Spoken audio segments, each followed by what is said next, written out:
Hey everybody and welcome back to BK's Bullets. This is Brent Casino. We're going to talk about this Zack Snyder Justice League trailer.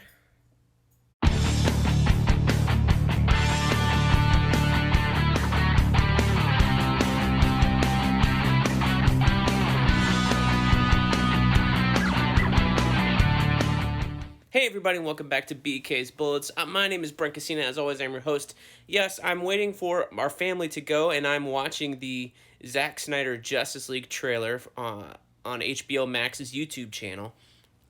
And I wanted to talk about it a little bit and give you my reaction. So, I'm a huge fan of Zack Snyder's Man of Steel.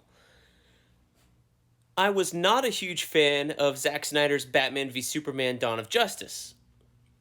And when the Justice League movie came out in theaters, I watched it, and I thought, okay, it was Zack Snyder's movie, quote unquote, and Joss Whedon had come in to finish it because he had suffered a family tragedy, had to step away. No big deal. And watching this trailer, I'm curious if this is, anything to really write home about at all. Yes, there's some stuff in this trailer that we haven't seen before. Absolutely. But it's clear that there's the main beats of the Joss Whedon cut, or the Whedon League, Justice League, whatever you want to call it. The main beats of this film were preserved in Joss Whedon's cut. And that was a 2-hour movie. Thank God. I praised it at the time. I remember, if I recall correctly, right, that it was a 2-hour movie, not a 2.5-hour movie or a 3-hour movie. Like so many Marvel movies now are like 2 hours and 20 minutes. Even Endgame and Infinity War and all those movies were like almost near 3 hours at some points. So I remember being happy that there was a 2-hour movie, and here we are, years later. 3 years later, something like that, where Zack Snyder has been propelled by his fans to finish his cut of Justice League. And apparently this movie is near 3 hours, or not 3 hours, 4 hours long. And I'm just sitting here wondering, after watching this trailer and not feeling particularly hyped, there's a picture of me my wife took when I saw the Batman v Superman trailer for the first time. I'm watching it on repeat, which is why I'm not looking at the screen, you guys all the time. But there's a picture of me watching, what's-his-face? Doomsday pop out in the Batman v Superman trailer, and I'm ecstatic because that was not something I expected to get in that movie.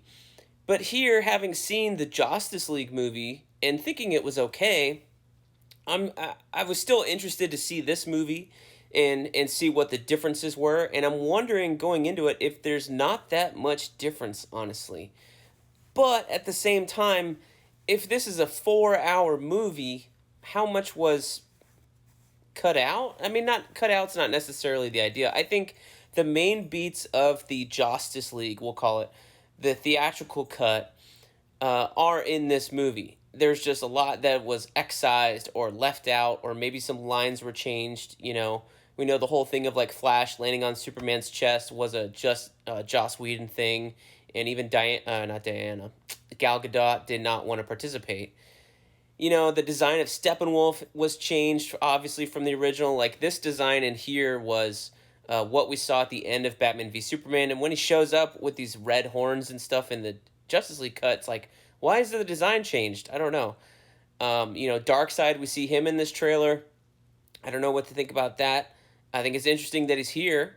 But I don't think, by any means, don't look at this trailer thinking we're going to get a battle with Darkseid. From all the stuff that I've read about the Snyder Cut since the original movie came out, it seems like Zack's intention was to set up a second film where the Justice League goes up against Darkseid, and I think Batman was supposed to die. I don't think that happens in this movie. I think they shot a lot of it, and, Snyder has been given carte blanche by HBO Max to make them something that people are going to flock to the service for, apparently, or, come out of hiding to sign up for the service. And I think that's good for them. But I wonder if this is going to be like a overindulgence in some ways in a 4-hour movie. That nothing. It was let's put everything together and watch it. And since it's on streaming. We don't have to worry about making our money back. We've been paid just to finish it. We can be as indulgent as we want, and that's what we're getting out of this 4-hour cut. Is a lot of Snyder's indulgence and like, you want to see everything? Here's everything. It's 4 hours long. Here you go. Instead of a truly like well crafted, meticulated movie, where he's like, this is really the film I want to put out there. So I don't know. At the same time, that could also be wrong because originally, I think the plan was to shoot Justice League Part 1 and Part 2 back to back. And maybe that is the true fact, is that's what they shot. And it came out later on that they were only going to make one movie. So maybe there really is 2 movies worth of story in this 4-hour cut. Maybe we do get a battle with Darkseid. I don't know. But I'm telling you, our viewers, I don't think you should go into this hoping for a battle with Darkseid. I don't think you're going to get that in this movie. If we do, it will be a big surprise, I think. But, because we're not seeing anything of it. We're just seeing him appear in some, like, flashbacks and communication with Steppenwolf, looks like, at the very end. I think the biggest thing that maybe the Justice League cut did give to the Snyder Cut, having not seen the film, but at least in the trailers, I was happy with the color palette that Joss Whedon went with. A lot of it was the same, but particularly at the end of the film, he decided to set it during a red sky, right?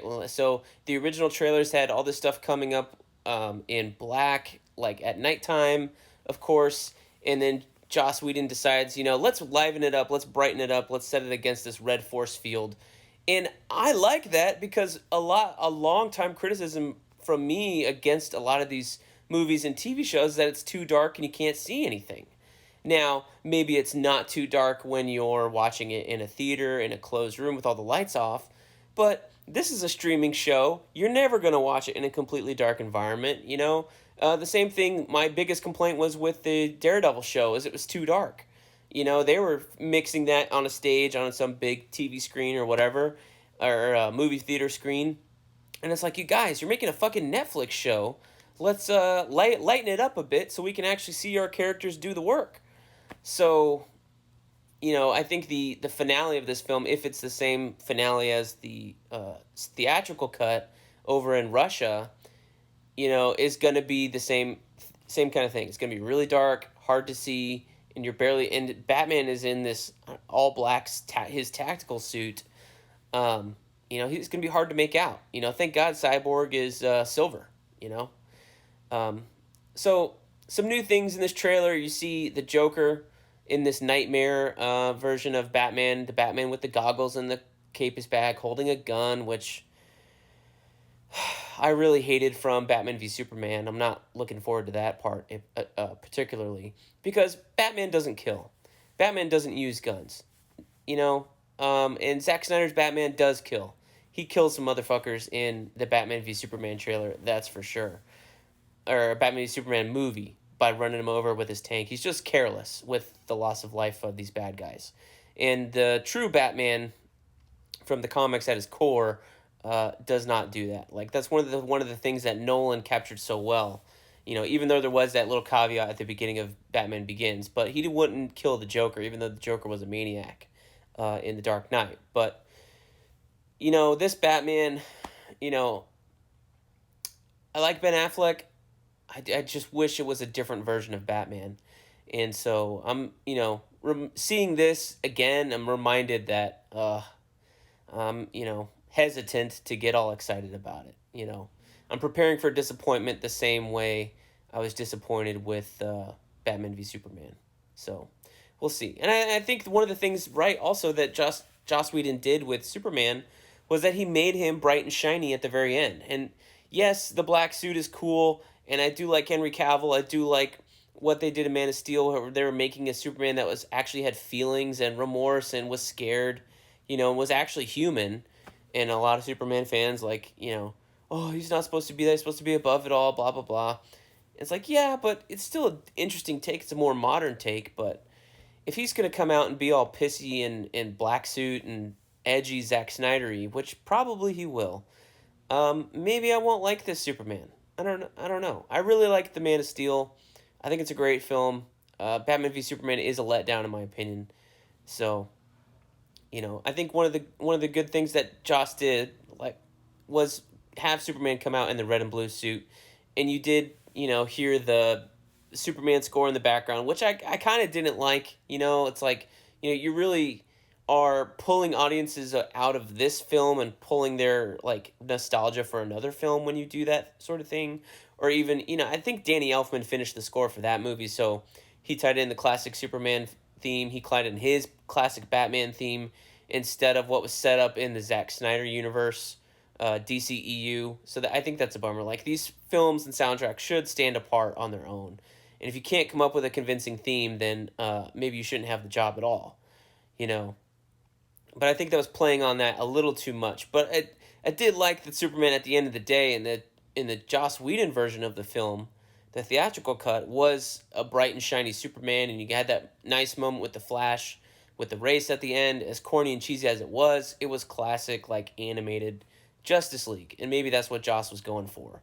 So it'll be interesting to analyze this film, and watching this trailer, I'm realizing that, hey, maybe I'm not gonna like this film at all, because this looks like a lot more of Batman v Superman bloat than it does obviously the 4 hour part gives that away, but maybe I'm wrong. I was hoping to see this at some point in my life, this Zack Snyder cut, because it sounded so interesting, because of all the things that were left out. But now that it's coming in a month and it's 4 hours long, I don't know, man. And the whole thing with the Joker, throwing the Joker in at the very end of this trailer is it's not needed.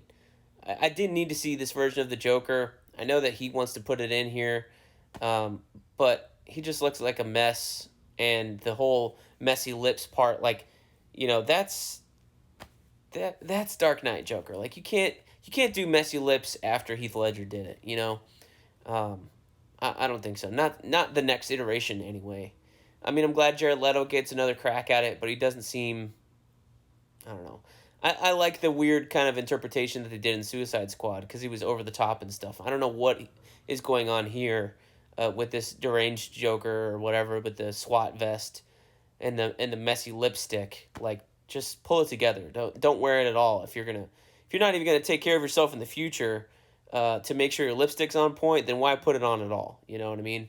So anyway, that's my 2 thoughts, my 2 cents on this Snyder Cut trailer. And I guess we're calling it Zack Snyder's Justice League, as if it wasn't already, right?